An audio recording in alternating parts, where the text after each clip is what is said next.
হরে কৃষ্ণ বন্ধুরা, আপনারা দেখছেন পূর্ণ ব্রহ্মজ্ঞান ইউটিউব চ্যানেল। আমি চন্দন মুখার্জি আপনাদের সঙ্গে। আজকে আমরা যে বিষয় নিয়ে আলোচনা করব, আশা করি সবাই থাম্বনেল আর টাইটেল দেখেই বুঝতে পেরে গেছেন আজকের আলোচ্য বিষয় কি। হ্যাঁ বন্ধুরা, ঠিকই শুনেছেন, ঠিকই দেখেছেন আপনারা। আজকের আলোচনার বিষয় হলো এই সময়কালটাকে কোনো রকমভাবে শুভ কাজ করা যাবে না। আমি ভিডিওতে বলবো যে কোন সময়কালটা আপনারা অ্যাভয়েড করে যাবেন যে কোনো রকম শুভ কাজ করার জন্য, যে কোনো রকম কাজের শুরুয়াত করার জন্য। আপনারা দেখে থাকবেন সমাজে কিছু লোক আছে যে পুরনো বাড়িতে ভালো ছিল, সুস্থ ছিল, নতুন ফ্ল্যাট কিনলো, বাড়ি কিনলো, ডেথ হয়ে গেল।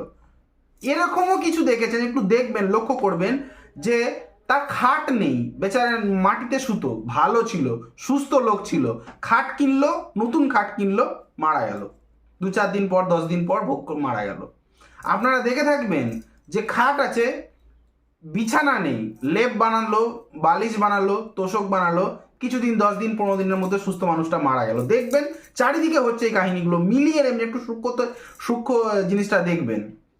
বা একটা ফ্ল্যাট হু হু করে বেনে যাচ্ছে, ঠিক আছে, আর সেই সেই প্রমোটারটাই বানাচ্ছে, অন্যান্য আরো ভালো ভালো পার্টি তার কাছে পয়সা দিয়েছে, সে একটা পাশে একটা জমিতে একটা ফ্ল্যাট বানাচ্ছে, দেখবেন দুম করে আটকে গেল। সেই ফ্ল্যাটটা কোনো না কোনো বাধা, কোনো না কোনো অবস্টাকেলস, যখনই শুরু করছে বৃষ্টি চলে আসছে, ছাদ ঢালতে গিয়ে কোনো না কোনো প্রবলেমে পড়ছে। কেন পড়ছে আজকে আমি বলবো। গোচরে, গোচর বোঝেন তো, বাংলায় বলে গোচর, ইংরেজিতে বলে ট্রানজিট। গোচরে চন্দ্র যখন কুম্ভ রাশি এবং মীন রাশি অর্থাৎ রাশি চক্রের বা মহারাশির লাস্টের দুটো রাশি অর্থাৎ কুম্ভ রাশি এবং মীন রাশির ওপর দিয়ে পাস করে, যখনই কুম্ভ রাশির ওপর দিয়ে পাস করবে তখন যে নক্ষত্রটা পড়বে সেটা হচ্ছে ধনিষ্ঠা নক্ষত্র। প্রথম নক্ষত্রটা যেটা পড়বে সেটা হচ্ছে ধনিষ্ঠা নক্ষত্র, তারপর যেটা পড়বে শতভিষা নক্ষত্র, তারপর যেটা পড়বে পূর্ব ভাদ্রপদ এবং উত্তর ভাদ্রপদ এবং রেবতী নক্ষত্র। দেখুন, ধনিষ্ঠা নক্ষত্র কুম্ভ রাশিতে শুরু হচ্ছে তৃতীয় চরণ থেকে। কুম্ভ রাশির প্রথমে শুরুতেই ধনিষ্ঠা নক্ষত্রের তৃতীয় চরণ পেয়ে যাচ্ছি, তৃতীয় পদ। তারপর কি পাচ্ছি? শতভিষা নক্ষত্র, রাহুর নক্ষত্র। তারপর কি পাচ্ছি? পূর্ব ভাদ্রপদ নক্ষত্র, বৃহস্পতির নক্ষত্র। তারপরে কি পাচ্ছি? উত্তর ভাদ্রপদ নক্ষত্র, শনির নক্ষত্র। তারপরে কি পাচ্ছি? রেবতী, বুধের নক্ষত্র। তাহলে আমরা এই প্রত্যেকটা নক্ষত্র, 5টা নক্ষত্র, তাহলে এই যোগটার নাম হচ্ছে পঞ্চক। চন্দ্র যখন গোচরে এই 5টা নক্ষত্রের উপর দিয়ে পাস করবে সেই সময়কালটাকে বলা হয় পঞ্চক। তাহলে চন্দ্র শুরুয়াত কোথায় করছে? ধনিষ্ঠা নক্ষত্রের তৃতীয় চরণ। এবার ধনিষ্ঠা নক্ষত্রের তৃতীয় চরণ, সেই যে শুরুয়াতটা যদি সোমবার হয়ে থাকে, কেন চন্দ্র তো গোচরে চন্দ্র ভালো, সেটাকে বলা হয় রাজ পঞ্চক যোগ। যদি সোমবার দিয়ে শুরু হয়, চন্দ্রের গোচর খুব ভালো, সেই সেই সেই মানে পঞ্চকটাতে আপনি শুভ কাজ করতে পারেন। আপনি আপনার বিবাহ থাকলে করতে পারেন, আপনার বাড়িতে কোনো ছেলের বিবাহ থাকলে দিতে পারেন, আপনাদের যদি কোনো দোকান কেনার থাকে কিনতে পারেন, দোকান ওপেনিং করা থাকলে ওপেনিং করতে পারেন। কিন্তু সোমবার ছাড়াও যদি এই পঞ্চক শুরু হয় বুধবার এবং বৃহস্পতিবার, জেনে রাখবেন সোমবার থেকে চন্দ্রের এই পঞ্চক চালু হলে, বা বুধবার থেকে এই পঞ্চক চালু হলে, বা বৃহস্পতিবার দিন থেকে এই পঞ্চক চালু হলে তাকে বলা হয় রাজ পঞ্চক। সেখানে আপনি বাইকও কিনতে পারেন, গাড়িও কিনতে পারেন, বাড়িও করতে পারেন, সমস্ত কিছু শুভ হবে। বাড়ির ছাদ ফুটো হয়ে গেলে রিপেয়ারিং করতে পারেন, নিশ্চিন্তে ভালো কাজ হবে। কিন্তু যদি এই চন্দ্রের ধনিষ্ঠা নক্ষত্রের তৃতীয় পাদ দিয়ে সঞ্চার, হ্যাঁ, যখন আপনার দেখা যাচ্ছে রবিবার থেকে শুরু হচ্ছে পঞ্চকটা, খারাপ সেটা, খারাপ সেটা। যদি দেখা যাচ্ছে মঙ্গলবার থেকে পঞ্চকটা শুরু হচ্ছে, সেটাকে বলা হয় অগ্নি পঞ্চক। মঙ্গলবার থেকে যে পঞ্চক শুরু হয় তাকে বলা হয় অগ্নি পঞ্চক। সেই সময় কি করতে হবে? সেই সময় মোটামুটি আপনি যদি গ্রামের দিকে থাকেন, কাঠ কয়লা কিনবেন না, ঘুঁটে কিনবেন না, বা স্টোরও করবেন, মানে যে পরে পয়সা দেবো কিনবো, মানে কি অনেকে আবার এরকম মাথা লাগায়, বুদ্ধি লাগায়, মানে পরে পয়সা দিলাম এখন নিয়ে রাখলাম, নেবেন না। কোনো জ্বালানি জিনিস কিনবেন না যদি মঙ্গলবার থেকে চন্দ্রের এই পঞ্চক চালু হয়ে থাকে। তাহলে ওই কটা দিন আপনারা জেনে নেবেন কোনো শুভ কাজ মানে কাঠ কয়লা এইসব কিনবেন না, শুভ কাজ তো করবেনই না।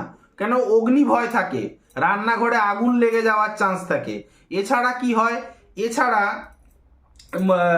আইনি জটিলতায় ফেঁসে যেতে পারেন, হাজব্যান্ড ওয়াইফের দাম্পত্য জীবনের মানে সমস্যা হয়, ঠিক আছে, যারা ওই সময়টা অগ্নিপঞ্চক চলাকালীন, অর্থাৎ মঙ্গলবার থেকে চন্দ্র দেখা গেল ধনিষ্ঠা নক্ষত্রের ওপর দিয়ে তৃতীয় চরণের উপর দিয়ে, ধনিষ্ঠা নক্ষত্রের তৃতীয় চরণের উপর দিয়ে পাস যাচ্ছে এবং সেটাকে বলা হয় কি অগ্নিপঞ্চক। সেই সময় আপনি বিবাহ করলেন, কিছু কিছু সময়ের মধ্যে দেখলাম চড়াচড়ি মাথা ফাটাফাটি হচ্ছে, একে অপরকে মানছেন না, আইনি জটিলতায় ফেঁসে যাচ্ছেন এবং আইনি জটিলতায় যাওয়ার পর আবার মানে মিথ্যা কেসে আপনাকে ফাঁসানো হচ্ছে। এই সমস্ত ঝগড়া বিবাদ, উটকো ঝগড়া, এই সমস্ত কিছুতে আপনি ফেঁসে যেতে পারবেন। জমি বিবাদ, যাদের প্রপার্টি রিলেটেড সমস্যা অর্থাৎ শরিকি মামলায় আপনি ফেঁসে যেতে পারেন যদি আপনি এই অগ্নিপঞ্চকে আপনি কোনো শুভ কাজ করেন।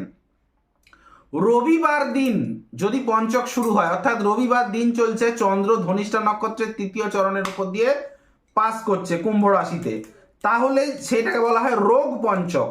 যদি ধরে নিন আপনার শরীরে প্রথম থেকে যে কোনো রোগ চলছিল, যে কোনো রোগ, পেটের ব্যথা, দেখবেন চাগাড় দিয়ে উঠেছে, ভালো হয়ে গেছিল পেটের ব্যথাটা, দেখবেন হঠাৎ করে চাগাড় দিয়ে উঠেছে। যদি আপনার ওই সময়টা কোনো রোগ থাকে, দেখবেন মাথা চাড়া দিয়ে ওই কিছুদিন আপনাকে প্রচণ্ড কষ্ট দেবে। আমরা বলি না যে দেখবেন অমাবস্যা পূর্ণিমায় অনেকের গা হাত পা ব্যথা, ঠিক সেই টাইপের জিনিস চাগাড় দিয়ে উঠবে পঞ্চকে। যদি রবিবারের ওপর দিয়ে, মানে রবিবার পড়ছে, চন্দ্র কুম্ভ রাশিতে ধনিষ্ঠা নক্ষত্রের তৃতীয় চরণের উপর দিয়ে পাস করে পঞ্চক শুরু করছে, রোগ পঞ্চক বলা হয়। এই সময় মানুষ মানসিক অসুস্থতা ফিল করে, শারীরিক অসুস্থতা ফিল করে, হ্যাঁ, এবং ঝিমিয়ে যায়, শরীরটা একটু ঝিমঝিম মারা লাগে।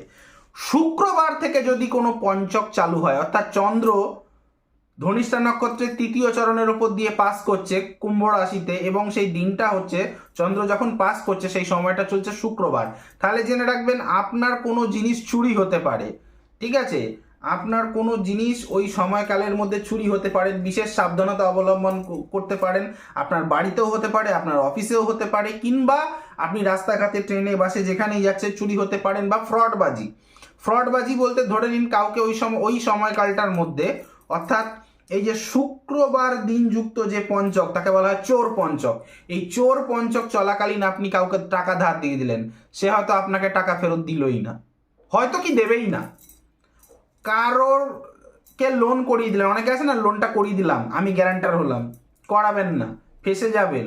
ওই সময় নিজেও লোন নেবেন না কোনো ব্যাংক থেকে, নিজে বা আজকাল সব মুথুট ফাইন্যান্স, এই ফাইন্যান্স, ওই ফাইন্যান্স থেকে। ওই সময়কাল চোর পঞ্চক, অর্থাৎ শুক্রবারে চন্দ্র যদি ধনিষ্ঠা নক্ষত্রের তৃতীয় চরণ কুম্ভ রাশির ওপর দিয়ে প্রবেশ করে, অর্থাৎ গোচর করে, ওই সময়কালে লোন নেওয়া দেওয়া দুটো থেকেই বিরত থাকুন।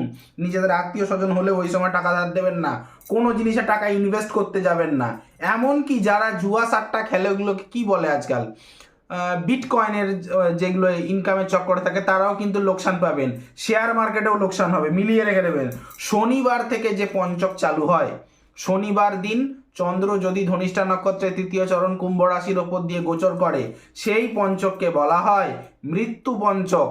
এই সময় কি হয়, মায়ের সাথে ঝগড়াঝাটি বেড়ে যেতে পারে, বাড়িতে যদি মা জীবিত থাকে মায়ের শরীর স্বাস্থ্য খারাপ হতে পারে। এছাড়া কি হতে পারে, বাত বেদনা, এই সমস্তগুলি দেখা দিতে পারে। হ্যাঁ, এই সময় নিজের কথাবার্তার ওপর এবং নিজের রাগ জেদের ওপর, অভিমানের ওপর নিয়ন্ত্রণ রাখা উচিত। কেন, এই যে মৃত্যু পঞ্চক চলে, অর্থাৎ শনিবার চলছে, চন্দ্র ধনিষ্ঠা নক্ষত্রের তৃতীয় চরণের উপর দিয়ে পাস করছে কুম্ভ রাশির উপর দিয়ে, বেশিরভাগ ক্ষেত্রে আমি দেখা যায় ছোট ছোট অশান্তি করে লোক সুইসাইড করতে যাচ্ছে। মিলিয়ে নেবেন, আপনাদের পাড়া প্রতিবেশীদের এরকম হয় কিনা মিলিয়ে নেবেন, এই এই এই কারণেই হয়। তাহলে এই টোটাল পঞ্চক চলাকালীন কি কি করবেন না, মোটামুটি বিয়ে করবেন না, দক্ষিণ দিকে যাত্রা করবেন না, দক্ষিণ দিকে যাত্রা মানে জমদুয়ারে যাত্রা, অশুভ। খাট কিনবেন না বা বানাবেন না, আচ্ছা খাট অনেকে বানাবেন না। ছাদ যদি রিপেয়ারিং করার থাকে, ওই সময় রিপেয়ারিং করলে কিন্তু ভবিষ্যতে আবার জল পড়বে, রিপেয়ারিংটা ভালোভাবে হবে না। ঠিক আছে, এবার কিছু কি বলবো,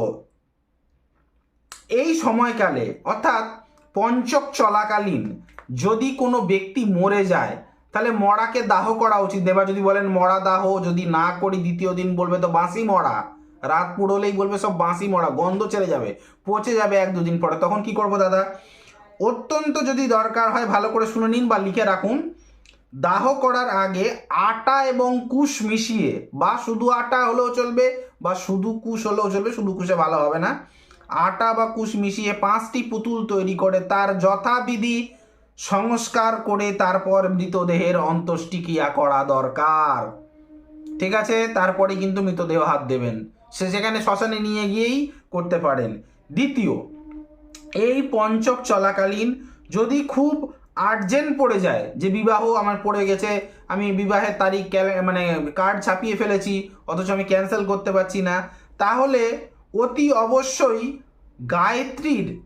মা গায়ত্রীর একটা হবন বা যজ্ঞ করিয়ে তারপর কিন্তু বিবাহ করতে যাবেন, নইলে কিন্তু যাবেন না।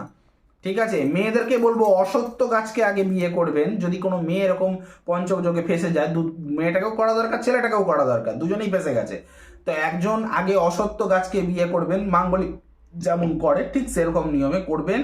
আর ছেলেদের তরফে বলবো আপনারা গায়ত্রীর হবন করে তারপর বিয়ে করুন। মেয়েরাও করতে পারেন গায়ত্রীর হবন, কিন্তু একটা হবন বা যজ্ঞ করতে তো সবার সামর্থ্য থাকে না, গরিব মানুষরা পারবে না, কিন্তু খুব বেশি দামও নয়, মোটামুটি 3-4 হাজার টাকা হলে হয়ে যাবে, করে ফেলবেন।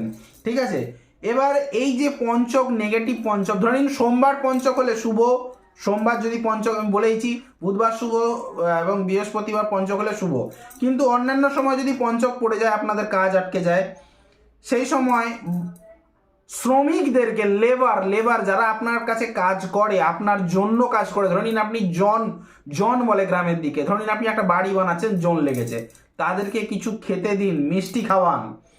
শিব মন্দিরে, প্রতিষ্ঠিত শিব মন্দিরে, বা আপনার যদি বাড়িতে শিব লিঙ্গ থাকে, সেই শিব লিঙ্গের সামনে পঞ্চমুখী প্রদীপ জ্বালান, তেলের কিংবা ঘিয়ের, নিয়মিত রূপে জ্বালান, যতদিন না কেটে যায়।